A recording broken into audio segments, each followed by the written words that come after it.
ஜனநாயகம் படம் பார்த்துட்டீங்களா? ஜனநாயகன் படம் பார்த்தாச்சுண்ணே. இது எனக்கு இணையதளத்துல வெளியாயிருக்கு அப்படின்லாம் பேசுபொருளா இருக்கு. செய்திகள்லாம் வந்திருக்கு. நீங்க பார்த்துட்டீங்களா அந்த படத்த? அப்படி ஒரு படம் இருக்குங்களா? நீங்களும் திரு உதயநிதியும் கைகோர்த்து அந்த படத்த சட்டவிரோதமா வெளியிட்டுட்டீங்கன்னு திரு ஆதவ அர்ஜுனா குற்றச்சாட்டு. அதாவது நீங்க அந்த படத்தை பத்தி கேட்குறீங்க. இந்த படத்தை நெட்ல ரிலீஸ் பண்ணதுங்க 6 பேரை கைது செய்திருக்கிறார். அவர்கள் மேலே நடவடிக்கை எடுக்க வேண்டும் என்பதுதான் ஐஎன்பி மினிஸ்டரா என்னுடைய இதுவும்.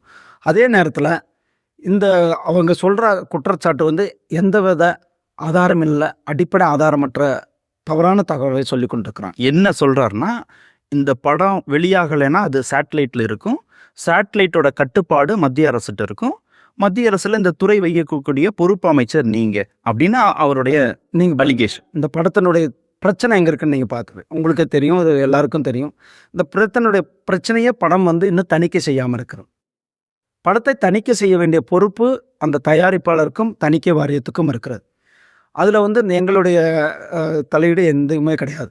சிபிஎஃப்சின்றது ஒரு தன்னாட்சி அதிகாரம் பெற்ற ஒரு ஆர்கனைசேஷன். அந்த ஆர்கனைசேஷனை இயக்குவது, இந்த ஆர்கனைசேஷன் நடத்துவது சினிமா துறையரால் இருக்கிற சினிமா நபர்கள். சினிமா நபர்கள் தான் அதில் இருக்கிற சினிமா துறையில் புகழ்பெற்ற நபர்கள்னு வச்சுக்கோங்க.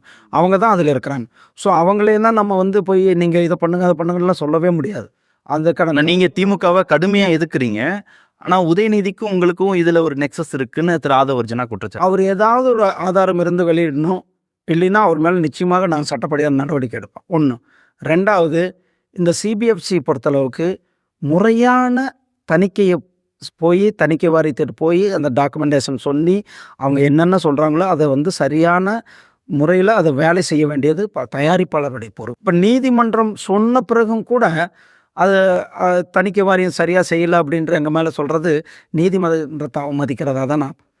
இப்படியெல்லாம் அவங்க தரப்பில் இருந்துட்டு இன்றைக்கு தேர்தல் அரசியலுக்காக என்ன வந்து என்ன பழி சொல்லுவது என்பது இது அபத்தமான ஒன்று.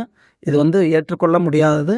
என்ன நிச்சயமாக சட்டப்படியான நடவடிக்கை அவங்க மேலே எடுப்பேன். நான் இப்போ எலெக்ஷனில் இந்த வேலைகளை இருக்கிறதுனால நிச்சயமாக சட்டப்படியான நடவடிக்கை எடுப்பேன்.